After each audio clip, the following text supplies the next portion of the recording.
ఆంధ్రప్రదేశ్ చరిత్రలో భాగంగా అధ్యయనం చేస్తున్నటువంటి అంశం ఏమిటంటే విజయనగర చక్రవర్తులు, అంటే విజయనగర సామ్రాజ్యం గురించి చదువుకుందాం.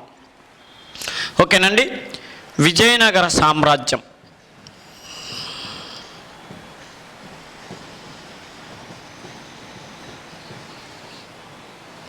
ఈ సామ్రాజ్యం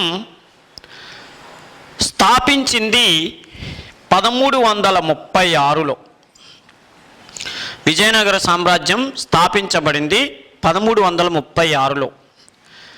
1680వ సంవత్సరం వరకు ఈ సామ్రాజ్యం కొనసాగింది. అయితే ఇప్పుడు మనం ఒక సామ్రాజ్యం స్థాపించబడింది, ఆ సామ్రాజ్యాన్ని పలానా చక్రవర్తి స్థాపించాడు, ఆ వంశంలో ఆయన గొప్పవాడు, ఆ వంశంలో పలానా వాడు చివరివాడు, ఆ సామ్రాజ్యం ఈ పరిపాలన సంస్కరణలు చేసింది, ఇన్ని గుళ్ళు కట్టించింది, ఇంతమంది రచయితల్ని పోషించింది అనేది మనం రెగ్యులర్గా ఎలాగూ ప్రతి రాజవంశంలో చదువుతాం. కానీ మన ఆంధ్రదేశాన్ని పరిపాలన చేసిన రాజవంశాల్లో ఒక్కొక్క రాజవంశానికి ఒక్కో ప్రత్యేకత ఉందని మనం ఫస్ట్ కాడ నుంచి చెప్పుకుంటూ వస్తున్నాం.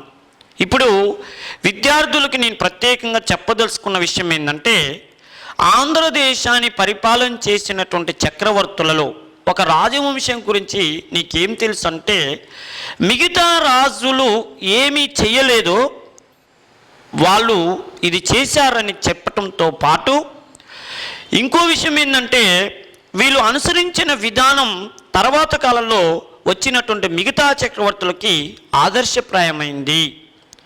అందుకని భారతదేశ చరిత్ర లేదా ఆంధ్రదేశ చరిత్ర ఉన్నంత కాలం, ఆ చరిత్రను చెప్పుకున్నంత కాలం ఈ రాజవంశాలు పలానా విషయంలో నెంబర్ 1 వాళ్ళకంటూ ఒక ప్రత్యేక ముద్ర వేశారు అని మనం ఆ రాజవంశం గురించి 4 లైన్లు చెప్పగలిగితే మనకు ఆ టాపిక్ మీద పర్ఫెక్ట్ అవగాహన వచ్చినట్టే లెక్క.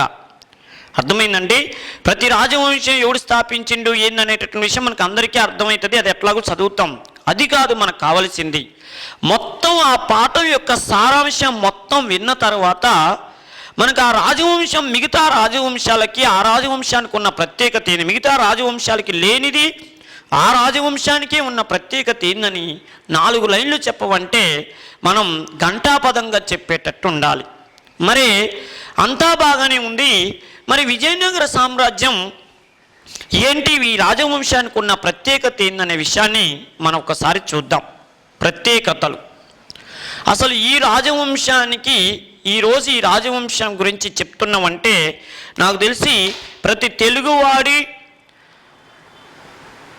హృదయం పరవశిస్తుంది, ప్రతి తెలుగువాడి రోమాలు నిక్కపొడుచుకుంటాయి. అర్థమైందండి. ఈ రాజవంశం గురించి చెప్తుంటే ప్రతి తెలుగువాడి హృదయం ఉప్పొంగుతుంది, ప్రతి తెలుగువాడి రోమాలు నిక్కబొడుచుకుంటాయి. అదేంటి అసలు ఈ పాఠానికి సంబంధం లేని మాటలు అని అంటే, ఇంకొక గమ్మత్తు ఏంటంటే, విజయనగర చక్రవర్తులు వాస్తవానికి మన తెలుగు వాళ్ళు కాదు. తెలుగు భాష దేశ భాషలందు తెలుగు లెస్సని గర్వంగా చెప్పినటువంటి కృష్ణదేవరాయలు, ఆంధ్ర భోజుడు అని పిలువబడిన కృష్ణదేవరాయలు, అదేవిధంగా ప్రౌఢదేవరాయలు, గజపెటకార అని బిరుదు పొందినటువంటి ప్రౌఢదేవరాయలు, కానీ వీళ్ళందరూ కూడా మన తెలుగు వాళ్ళు కాదు. కానీ తెలుగు వాళ్ళు కాకపోయినా మన తెలుగు వాళ్ళుగా వీళ్ళ గురించి మనం ప్రత్యేకంగా చెప్పుకుంటాం. ఎందుకంటే వీళ్ళు వాస్తవానికి కర్ణాటక ప్రాంతానికి చెందిన వాళ్ళు, హంపి ప్రాంతానికి చెందిన వాళ్ళు. కానీ హంపి ప్రాంతంలో పరిపాలన ప్రారంభించి అంచెలంచెలుగా మన ఆంధ్రదేశాన్ని మొత్తాన్ని కూడా ఏకం చేసి పరిపాలన చేశారు. కాబట్టి ముఖ్యంగా రాయలసీమ, కోస్తా ప్రాంతాలను కూడా వీళ్ళు ప్రభావితం చేశారు. అందుకని వీళ్ళని తెలుగు చక్రవర్తులుగానే మనం భావిస్తాము. మా తెలుగు చక్రవర్తి శ్రీకృష్ణ దేవరాయలని గర్వంగా చెప్పుకుంటాం.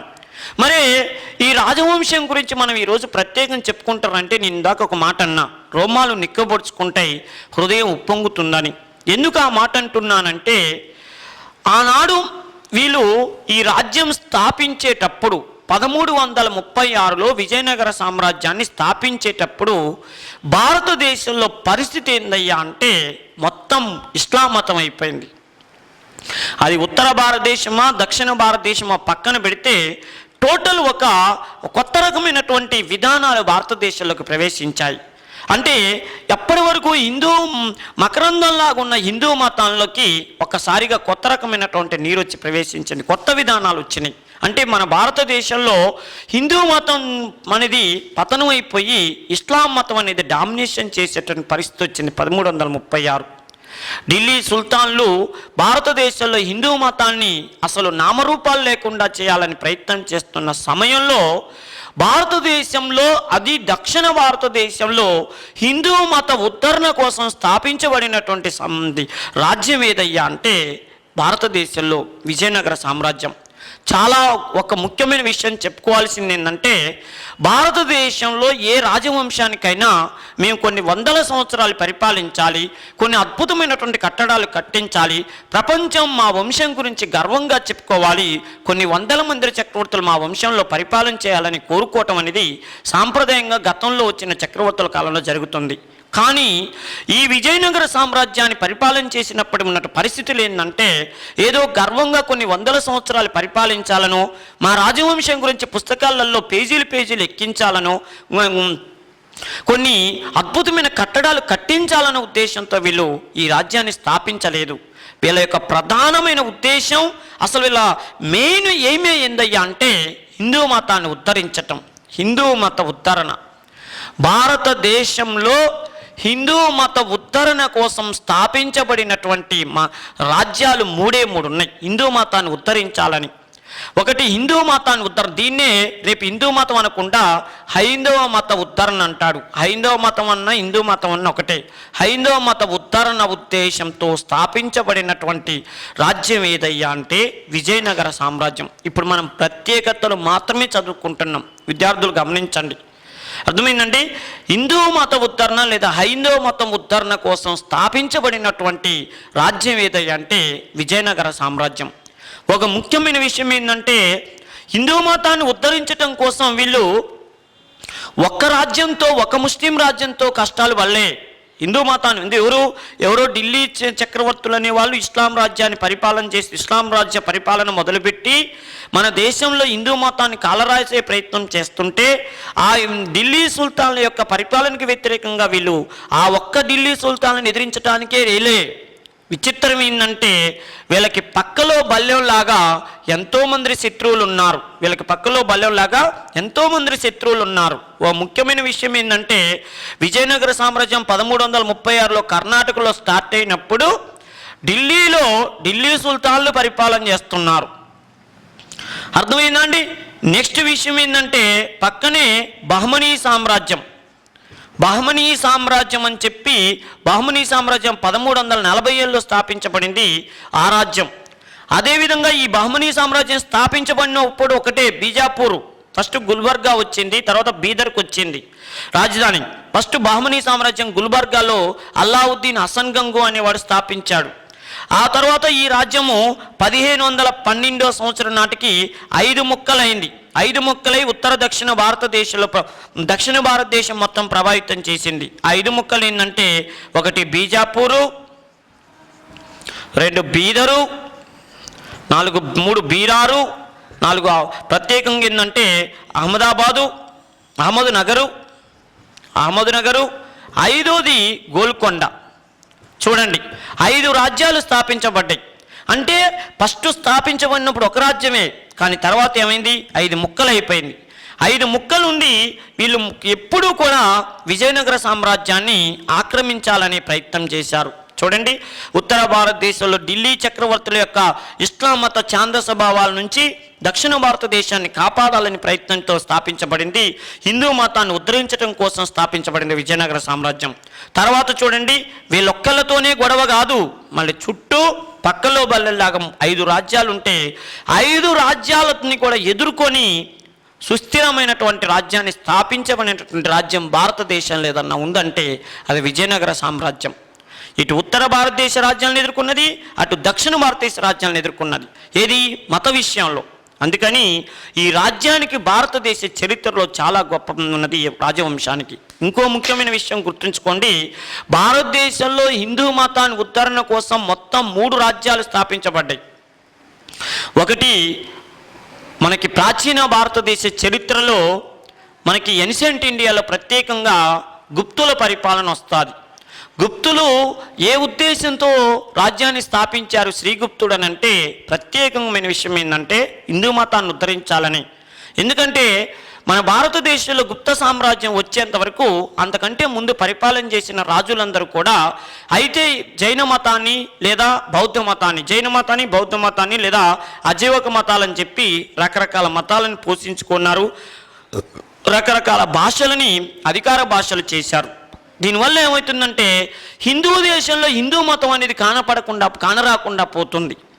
ఆ భావాన్ని అర్థం చేసుకొని హిందూ దేశంలో హిందూ మతం ఉద్ధరణ జరగాలి, మళ్ళీ పునరుద్ధరణ జరగాలి అని చెప్పి ఆ విధంగా అడుగులు వేసి హిందూ మతాన్ని మళ్ళీ శాశ్వతం చేయడానికి ప్రయత్నం చేసింది ఉత్తర భారతదేశంలో గుప్తులు. ఆ తర్వాత మళ్ళీ గుప్తుల తర్వాత మళ్ళీ చూడండి 1336 సంవత్సరంలో విజయనగర సామ్రాజ్యం స్థాపించబడింది. అది రెండవది. మన మూడో రాజ్యం ఏదయ్యా అంటే ఆధునిక భారతదేశంలోకి ఎంటర్ అవుతున్నప్పుడు మన ఛత్రపతి శివాజీ, మహారాష్ట్ర ప్రాంతంలో ఛత్రపతి శివాజీ హిందూ మతాన్ని ఉద్ధరించాలి, భారతదేశంలో హిందూ పాదుషాహీని స్థాపించాలన్న ఉద్దేశంతో ఛత్రపతి శివాజీ మహారాష్ట్రలో స్వరాజ్యం అనే రాజ్యాన్ని స్థాపించాడు. ఆయన స్థాపించినప్పుడు చూడండి దుర్మార్గుడైనటువంటి ఔరంగజేబు మొఘల్ సామ్రాజ్యాన్ని పరిపాలన చేస్తుండు. దుర్మార్గుడైన ఔరంగజేబుని ఎందుకు అంటున్నానంటే హిందూ రాజ్యంగా ఉన్నటువంటి భారతదేశాన్ని సనాతనమైనటువంటి సున్నీ మతంగా తీర్చిదిద్దాలని చెప్పి ఔరంగజేబు శపథం చేశాడు. ఔరంగజేబు మత పిచ్చి నుంచి భారతదేశాన్ని కాపాడాలని చెప్పి ఆనాడు ఛత్రపతి శివాజీ ఇస్లాం మతం ఛాయల నుంచి హిందూ మతాన్ని కాపాడాలని చెప్పి రాజ్యాన్ని స్థాపించాడు. అది మన భారతదేశంలో మూడో రాజ్యం. అట్లా మన భారతదేశంలో హిందూ మతానికి ప్రమాదం వాటిల్లిన ప్రతిసారి ఎక్కడో ఒక చోట ఒక మహావృక్షం ఎదిగింది. అలా ఎదిగిన మహావృక్షాల్లో ఒకటి గుప్త సామ్రాజ్యం, రెండోది విజయనగర సామ్రాజ్యం, మూడోది ఛత్రపతి శివాజీ స్వరాజ్యం. ఇది మనం ఇక్కడ ప్రత్యేకంగా గుర్తుపెట్టుకోవాలి. ఇప్పుడు మన పాఠానికి అవసరమైన విషయం ఏంటంటే భారతదేశంలో హిందూ మత ఉద్ధరణ కోసమే స్థాపించినవని ఘంటాపదంగా చెప్పిన రాజ్యం అంటూ ఏదన్నా ఉందా అంటే ఇదే విజయనగర సామ్రాజ్యం. ఎందుకంటే ఇప్పటికీ ఎన్నో పోటీ పరీక్షల్లో ఎన్నోసార్లు అడిగారు, ఏంది విజయనగర సామ్రాజ్యాన్ని స్థాపించటంలో ప్రధాన లక్ష్యం ఏదన్నాడు. ప్రధాన లక్ష్యం అంటే ఉత్తర దక్షిణ భారతదేశాన్ని కలపాలన్న ఉద్దేశమా, లేదా ఉత్తర భారతదేశం యొక్క రాజుల యొక్క పోటీని ఎదుర్కోవటం కోసం చేశారా, లేదా ఆ రాజ్యంలో చక్రవర్తుల గొప్పతనాన్ని నిరూపించుకోవటం కోసం రాజ్యాన్ని స్థాపించబడిందా?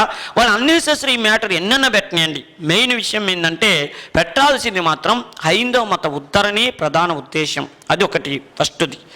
రెండోది అసలు విజయనగర సామ్రాజ్యం స్థాపించిన తర్వాత అది భారతదేశ చరిత్రలో వీళ్ళకు ఉన్నటువంటి ప్రత్యేకత. ఇంకో ముఖ్యమైన విషయం ఏంటంటే వీళ్ళకు ఉన్నటువంటి ప్రత్యేకత, రెండవ ప్రత్యేకత ఏంటంటే ఉత్తర భారతదేశాన్ని పరిపాలన చేసినటువంటి చక్రవర్తులు అప్పటి వరకు కూడా ఉత్తర భారతదేశంలో మాత్రమే భారతదేశాన్ని ఎవరైనా చక్రవర్తులు పరిపాలన చేస్తే, ఉదాహరణకి మనకి ఢిల్లీ సుల్తాన్లు పరిపాలన చేశారు. వాళ్ళు ఇస్లాం రాజ్యాన్ని నిర్మించారు. ఢిల్లీని చూడండి, మనకి బానిస వంశం ఉంది, ఖిల్జీ వంశం ఉంది, తర్వాత తుగ్లక్ వంశం ఉంది, సయ్యద్ వంశం ఉంది, లోడీ వంశం ఉంది. ఈ రాజవంశాలన్నీ చూడండి వాళ్ళ రాజ్యాన్ని స్థాపించి పరిపాలన చేసినప్పుడు కేవలం వాళ్ళ ముస్లింలకు మాత్రమే ఉద్యోగాలు ఇచ్చారు, హిందువులకు ఎవరికీ కూడా ఉద్యోగాలు ఇవ్వలేదు. ఇప్పుడు ఢిల్లీ సుల్తాన్ల యొక్క లక్ష్యం ఏంటంటే ఏమంటాం, ఈ దేశాన్ని ఇస్లాం రాజ్యంగా తీర్చిదిద్దటం అంటారు. మరి అదే చూడండి ఇప్పుడు మరి వీళ్ళు చూడండి ప్రత్యేకమైనటువంటి విషయం, విజయనగర సామ్రాజ్యం వాళ్ళు హిందూ మతాన్ని ఉద్ధరించడం కోసం స్థాపించారు. వాళ్ళు ఇస్లాం మతాన్ని ఉద్ధరించడం కోసం స్థాపిస్తే వీళ్ళు హిందూ మతాన్ని ఉద్ధరించడం కోసం స్థాపించారు. ఇక్కడ విద్యార్థులు గమనించాల్సిన ఒక తేడా ఏంటంటే ఇస్లాం మతాన్ని ఉద్ధరించాలన్న ఉద్దేశంతో విజయనగరం వాళ్ళు ఢిల్లీ సుల్తాన్లు ఇస్లాం రాజ్యాన్ని నిర్మిస్తే ఒక్కళ్ళు కూడా హిందువులకు ఉద్యోగాలు ఇవ్వలే. హిందువులకు ఉద్యోగాలు ఇస్తే ఏమైందో తెలుసా, హిందువులు అందరూ కలిసి హిందువులు ఉద్యోగాలు ఇస్తే హిందూ రాజ్యం గురించి ఆలోచిస్తుంటారని చెప్పి ఒక విధంగా చెప్పాలంటే హిందువుల్ని అణిచివేసే ధోరణి కనపరిచారు ఢిల్లీ సుల్తాన్లు. వాళ్ళ ప్రధాన ఉద్దేశం ఇస్లాం రాజ్యం కాబట్టి హిందువులు ఎవరికి ఉద్యోగాలు ఇవ్వలేదు. వాళ్ళు ఆ విధానాన్ని వాళ్ళు కంటిన్యూ చేశారు, ఆ విధానం వాళ్ళకి న్యాయం అనిపించింది. కానీ విజయనగర సామ్రాజ్యానికి ఉన్నటువంటి గొప్పతనం ఏంటంటే హైందవ మత ఉద్ధరణ అనే పేరుతో రాజ్యాన్ని స్థాపించినప్పటికీ కూడా, హైందవ మత ఉద్ధరణ ఉద్దేశంతో రాజ్యాన్ని స్థాపించినప్పటికీ కూడా తమ రాజ్యంలో హిందువులకు ఎలా అయితే ఉద్యోగాలు ఇచ్చారో ముస్లింలకు కూడా అలా ఉద్యోగాలు ఇచ్చినటువంటి రాజవంశం ఏదయ్యా ఉందంటే విజయనగర సామ్రాజ్యం. అంటే అన్ని మతాలకి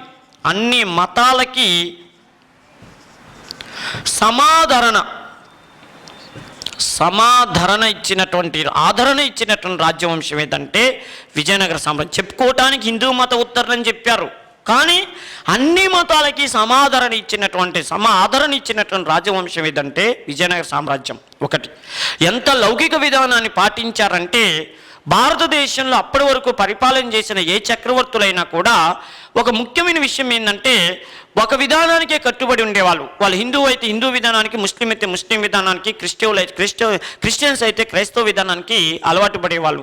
కానీ ఈ చక్రవర్తులకు ఉన్న గొప్పతనం ఏంటంటే ఈ వంశంలో ఒక చక్రవర్తి, ఆయనే రెండవ దేవరాయలు, ఆయనే ప్రౌఢదేవరాయలు అంటాడు. ఎంత గొప్ప పని చేసిందంటే తన సింహాసనం ముందు భగవద్గీతని, ఖురాన్ని, బైబిల్ని మూడింటిని కూడా పెట్టుకొని దానికి అనుగుణంగా పరిపాలన చేసిన ఏకైక భారతీయ చక్రవర్తిని అందించిన రాజవంశం ఏంటంటే విజయనగర సామ్రాజ్యం. అర్థమైందండి? 3 గ్రంథాలని, 3 మతాలకు సంబంధించిన పవిత్ర గ్రంథాలని తన సింహాసనం మీద పెట్టుకొని పరిపాలన చేసిన చక్రవర్తిగా, అలాంటి రెండవ దేవరాయ లాంటి గొప్ప చక్రవర్తిని అందించిన రాజవంశం విజయనగర సామ్రాజ్యం. రెండోది. మూడవది, నాలుగో విషయం ఏంటంటే ఎప్పుడైనా కూడా మన భారతదేశాన్ని గతంలో పరిపాలన చేసిన చక్రవర్తులలో ఎవరినైనా కూడా ఒక విషయం గమనిస్తే ఏమర్థమవుతుందంటే పలానా చక్రవర్తి ఎవరిని ఓడిద్దామా, ఎవడి ప్రాంతాన్ని ఆక్రమించుకొని మన పేరు ప్రతిష్టలు పెంచుకుందామా, వాడి రాజ్యాన్ని నా రాజ్యంలో కలుపుకుందామా అని ఆలోచిస్తారు. అర్థమైందండి? అసలు భారతదేశంలో రాజుల తత్వమే ఎవరిని ఓడిద్దామా, ఎవడి ప్రాంతాన్ని ఆక్రమిద్దామా, వాడిని నా అకౌంట్లో, ఆ రాజ్యాన్ని నా అకౌంట్లో వేసుకుందామా అని ఆలోచిస్తారు. కానీ భారతదేశంలో కనీవిని ఎరగని విధంగా ఒక చక్రవర్తి శత్రువు అపాయంలో ఉంటే, శత్రువుకి ఏదన్నా ప్రాబ్లం వస్తే ఎగిరిగంతేయాలి అసలు, కానీ శత్రువు అపాయంలో ఉంటే వాణ్ణి వెళ్ళి రక్షించి వాణ్ణి సింహాసనం మీద కూర్చోబెట్టినటువంటి ఘనత భారతదేశ చరిత్రలో ఏ చక్రవర్తికి లేదు. అది మన విజయనగర సామ్రాజ్యంలో శ్రీకృష్ణదేవరాయలకే దక్కింది.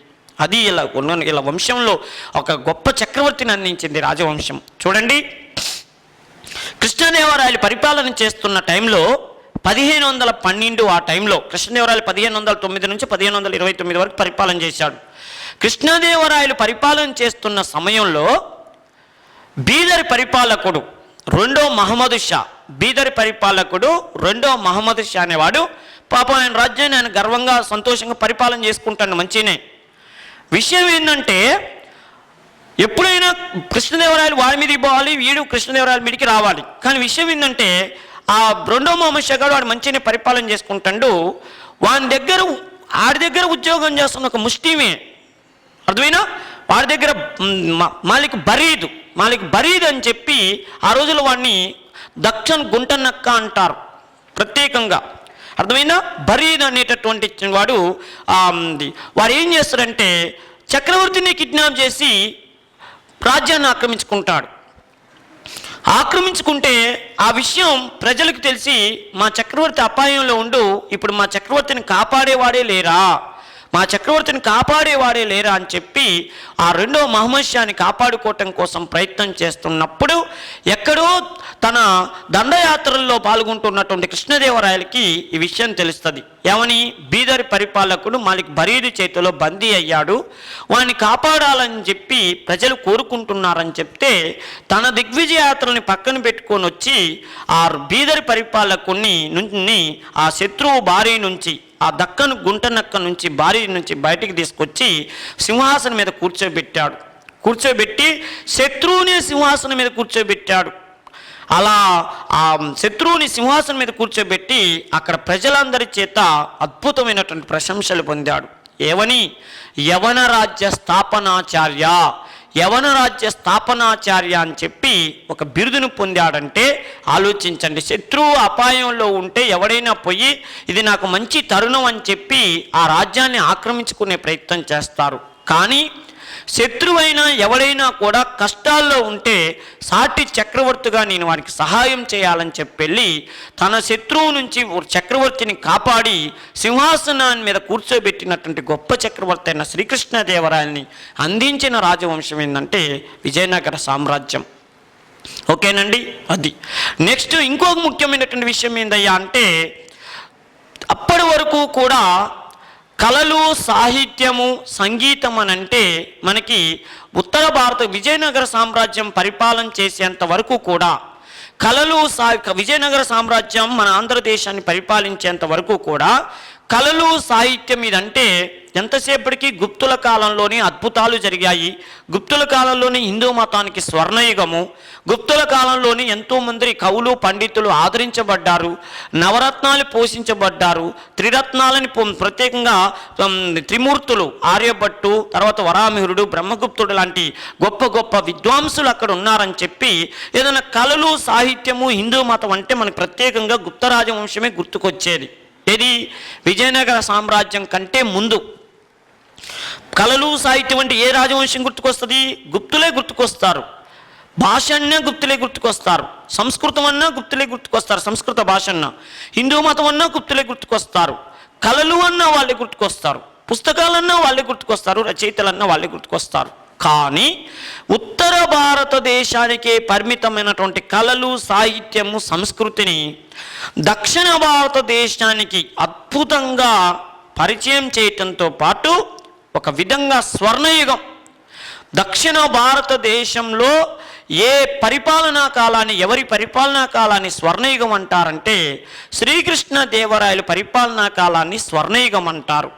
ఏందండి అద్భుతంగా భువన విజయము, అష్టదిగ్గజాలు, అవునండి. ప్రతిరోజు ఏదో ఒక కార్యక్రమం, వసంతోత్సవాలని, కళలు, సాహిత్యం, సంగీతం అద్భుతం అన్నమాట. అందుకని చూడండి ఉత్తర భారతదేశంలో గుప్తుల కాలంలోనూ అదే ఉత్తర భారతదేశంలో రాజపుత్రుల కాలంలోనూ కొనసాగినటువంటి భాషాభివృద్ధి మళ్ళీ దక్షిణ భారతదేశంలో ఎవరి కాలంలో పురుడు పోసుకుందయ్యా అంటే విజయనగర సామ్రాజ్య కాలంలో పురుడు పోసుకుంది. చూడండి ఉత్తర భారతదేశంలో స్వర్ణయుగం అని గుప్త సామ్రాజ్యాన్ని పిలిస్తే దక్షిణ భారతదేశం మొత్తం మీద స్వర్ణయుగం అంటే విజయనగర సామ్రాజ్యం, అది శ్రీకృష్ణదేవరాయల పరిపాలనా కాలాన్ని పిలుస్తారు. ఆంధ్ర భోజుడు సాహితీ సమరంగ సార్వభౌమ, అర్థమైందండి. ఓ అల్లస అనే పెద్దనేమిటి, దూర్జట్ ఏమిటి, తర్వాత తెనాలి రామకృష్ణుడు ఏంటి, చక్రవర్తులే గొప్ప కవులు మన దగ్గర. శ్రీకృష్ణదేవరాయలు, ఉషాపర్ణయము, జాంబవతి పర్ణయము, మదాలస చరిత్ర, మన తెలుగులోనే అద్భుతమైనటువంటిది విష్ణు చిత్తీయం, ఆముక్త మాల్యద అని మనం పిలుస్తాం. ఇలాంటి ఎన్నో గ్రంథాలను రచించారు చక్రవర్తులే. అదేవిధంగా చూడండి కృష్ణదేవరాయల తర్వాత మళ్ళీ అంత గొప్ప పేరు పొందిన వాడెవరయ్యా? విజయనగర సామ్రాజ్యం అంటే మనకి ఎమ్మటే గుర్తుకొచ్చేది కృష్ణదేవరాయలు. కృష్ణదేవరాయల తర్వాత మళ్ళీ అంత గొప్ప పేరు పొందిన వాడు ఎవరయ్యా అంటే కొద్ది ముందు పరిపాలన చేసిన కృష్ణదేవరాయలలాగా పేరు పొందినాడు. కృష్ణదేవరాయల కంటే ముందే పరిపాలన చేశాడు రెండవ దేవరాయలు. కాకపోతే క్రేజ్ అంతా ఎవరికి ఉంది? కృష్ణదేవరాయలకు ఉంది. సంగమ వంశంలో గొప్ప చక్రవర్తిగా పేరు పొందినటువంటి రెండవ దేవరాయలు, ఆయన్ని ప్రౌఢదేవరాయలు అంటారు. ఆయన చూడండి ప్రత్యేకంగా ముత్యాలశాల, ఆయన ఆస్థానాన్ని ముత్యాలశాల అనే పేరుతో పిలిచేవాళ్ళు. ప్రత్యేకంగా చామరసు, ప్రభులింగ లీల, అదేవిధంగా జక్కనాచార్య, నూరండు స్థల అనేటువంటి పుస్తకాలు రాసినటువంటి వాళ్ళు ఉన్నారు. అదే కాదు రెండవ దేవరాయలు ప్రత్యేకంగా మహానాటక సుధానిధి అనే అద్భుతమైనటువంటి గ్రంథాన్ని రాశాడు. అంతేకాదు గొప్పమైనటువంటి ఇంకొక మిషన్ వృత్తి అనేటువంటి ఒక ప్రత్యేకమైనటువంటి గ్రంథాన్ని కూడా రాశాడు. అంతేకాదు గంగాంబ, మధురా విజయం, తిరుమలాంబ, వరదాంబికా పర్ణయం ఇలాంటి ఎన్నో గ్రంథాలు. అదేవిధంగా 32,000 సంకీర్తనలు రాసిన అన్నమయ్య, శ్రీ వెంకటేశ్వర స్వామిని కీర్తిస్తూ 32,000 సంకీర్తనలు రచించేటటువంటి అన్నమయ్య ఏ కాలానికి చెందినవాడంటే విజయనగర సామ్రాజ్యం అంటారు. చూడండి ఈ 10 పదాల గురించి మనం మాట్లాడుకుంటేనే విజయనగర సామ్రాజ్య వైభవం అనేది మనకు అర్థమవుతుంది. ఇలాంటి గొప్ప గొప్ప వ్యక్తులని, గొప్ప గొప్ప కవులని ఆదరించినటువంటి రాజవంశంగా ఉత్తర భారతదేశంలో గుప్త సామ్రాజ్యాన్ని తల తలదన్నేటటువంటి రాజవంశంగా నిలబడింది అంటే విజయనగర సామ్రాజ్యం అంటారు. అందుకని ఈ రాజవంశ పరిపాలనా కాలాన్ని స్వర్ణయుగం అనే పేరుతో పిలుస్తారు. ఒకటి. నెక్స్ట్ వీళ్ళకున్న ప్రత్యేకతల్లో నెక్స్ట్ అంటే ఇప్పుడు మీరు దీన్ని బట్టి ఏమర్థం చేసుకోవాలి, కవులు రచయితలు వాళ్ళు రాసిన పుస్తకాలని తర్వాత సంగతి. గుప్త సామ్రాజ్యం ఉత్తర భారతదేశంలో స్వర్ణయుగం అయితే దక్షిణ భారతదేశంలో స్వర్ణయుగం అంటే ఏమనాలి, ఇది సాహిత్యానికి కళలకి వీటికి విజయనగర సామ్రాజ్యం అని పెట్టాలి. ఓకేనా. ఒకటి.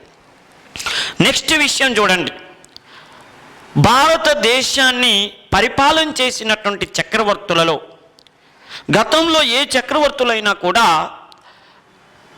ప్రియురాల కోసం బిల్డింగ్లు కట్టించినోడు ఉన్నాడు, భార్య కోసం అద్భుతమైనటువంటి కట్టడాలు కట్టించినోడు ఉన్నాడు. కానీ జన్మనిచ్చినటువంటి తల్లి కోసం ప్రసిద్ధి చెందిన కట్టడాన్ని ఏ చక్రవర్తి కూడా కట్టించలేదు. అలాంటి యొక్క లోటు ఉంది. ఒక లోటు చరిత్రలో భార్య కోసం కట్టించినోడి గురించి మనం చరిత్రలో చదువుకున్నాం, ప్రియురాలు జ్ఞాపకార్థం కోసం కట్టించినోడి గురించి చరిత్రలో చదువుకున్నాం. కానీ జన్మనిచ్చిన తల్లికి ఏమీ చేయలేదనేటువంటి ఏ చక్రవర్తి కూడా ఏమీ చేయలేదనే లోటు ఒకటి ఉండేది. ఆ లోటుని పూర్తి చేసినటువంటి వాడు అంటే అగాధాన్ని పూర్తి చేసిన వాడు ఎవరయ్యా అంటే పూడ్చిపెట్టిన వాడు విజయనగర చక్రవర్తి కృష్ణదేవరాయలు. వాళ్ళ అమ్మగారు నాగాంబిక పేరు మీద ప్రత్యేకంగా తిరుపతి దగ్గర నాగులాపురం నగరాన్ని నిర్మించి వాళ్ళ అమ్మగారికి పేరు శాశ్వతంగా చేసిందంటే ఆ రాజవంశాన్ని అందించిన ఆ చక్రవర్తిని అందించిన రాజవంశం విజయనగర సామ్రాజ్యం. ఇలా ప్రతి విషయంలో కూడా ఈ రాజవంశానికి కొన్ని ప్రత్యేకతలు ఉన్నాయి. ఇంకో ముఖ్యమైన విషయం ఏందో తెలుసా అండి, ఆంధ్రదేశాన్ని ఫస్ట్ ఏకం చేసి పరిపాలన చేసింది ఆంధ్ర శాతవాహనులు.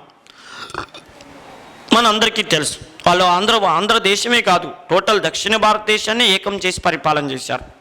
తర్వాత చూడండి మళ్ళీ అదే ఆంధ్ర శాతవాహనుల తర్వాత మన ఆంధ్రదేశాన్ని మొత్తాన్ని ఏకం చేసి పరిపాలన చేసిన వాళ్ళు మళ్ళొకళ్ళు కాకతీయులు ఆంధ్రదేశాన్ని ఏకం చేసి పరిపాలన చేశారు.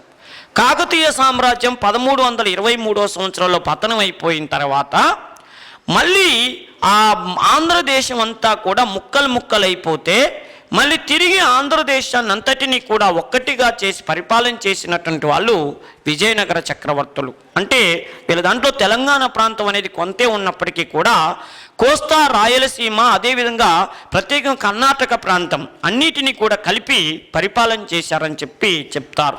ఏదేమైనా కూడా కాస్తో కూస్తో తెలుగు ప్రజలందరినీ కూడా సమిష్టిగా చేసిన ఘనత ఎవరికి దక్కిందంటే విజయనగర సామ్రాజ్య చక్రవర్తులకు దక్కింది. ఇది ఇప్పుడు మనం ప్రత్యేకంగా ఏం చెప్పుకున్నాం, హిందూ మతాన్ని ఉద్ధరించడానికి హైందవ మత ఉద్ధరణ కోసం స్థాపించబడిన దక్షిణ భారతదేశ రాజవంశం అంటే విజయనగర సామ్రాజ్యం. హిందూ మతాన్ని ఉద్ధరించడం కోసం స్థాపించబడినప్పటికీ అన్ని మతాలను సమానంగా ఆదరించి అది జైన మతమా, హిందూ మతమా, వైష్ణవ మతం, తర్వాత ఇస్లాం మతమా, ఏ మతమైనా కానీ అందరినీ కూడా సమాధానంగా ఆదరించి ఒక లౌకిక రాజ్యంగా నిలబడినటువంటి రాజవంశం ఏంటంటే విజయనగర సామ్రాజ్యం. నెక్స్ట్ విషయం ఏంటంటే అప్పటి వరకు గుప్తరాజుల వరకే భారతదేశంలో స్వర్ణయుగం అనే పేరుంటే దాన్ని దక్షిణ భారతదేశంలో స్వర్ణయుగంగా తీర్చిదిద్దిన రాజవంశం ఏంటంటే దక్షిణ భారతదేశంలో కూడా ఒక స్వర్ణయుగం నడిచింది, దక్షిణ భారతదేశంలో కూడా ఒక స్వర్ణయుగం నడిచిందని చెప్పి ప్రజలందరికీ ఎప్పటికీ గుర్తుండే స్థాయికి తీసుకొచ్చినటువంటి రాజవంశం ఏంటంటే దక్షిణ భారతదేశంలో విజయనగర సామ్రాజ్యం. అంతేకాదు ఇటు ఢిల్లీ సుల్తాన్ల యొక్క ఇస్లాం ఛాయల నుంచి ఇటు దక్షిణ భారతదేశంలో ఉన్న ఇస్లాం ఛాయల నుంచి ఆంధ్రదేశాన్ని వైదిక మతం, హిందూ మత రక్షణ కేంద్రంగా తీర్చిదిద్దిన రాజవంశం ఏంటంటే విజయనగర చక్రవర్తులు. ఇంకో విషయం ఏంది, అన్ని మతాల సారం ఒకటే అని చెప్పడానికి సింహాసనం ముందే పవిత్రమైనటువంటి మత గ్రంథాలను పెట్టుకొని పరిపాలన చేసిన రాజవంశం ఏంటంటే విజయనగర చక్రవర్తులు. గుప్తుల కాలానికే పరిమితమైనటువంటి సంస్కృతిని దక్షిణ భారతదేశాన్ని తీసుకొచ్చారు. కట్టడాల విషయంలో కానీ ప్రతి విషయంలో కూడా, అదేవిధంగా శత్రువును కూడా కాపాడినటువంటి రాజు కృష్ణదేవరాయలను అందించిన రాజవంశం అంటే విజయనగర సామ్రాజ్యం.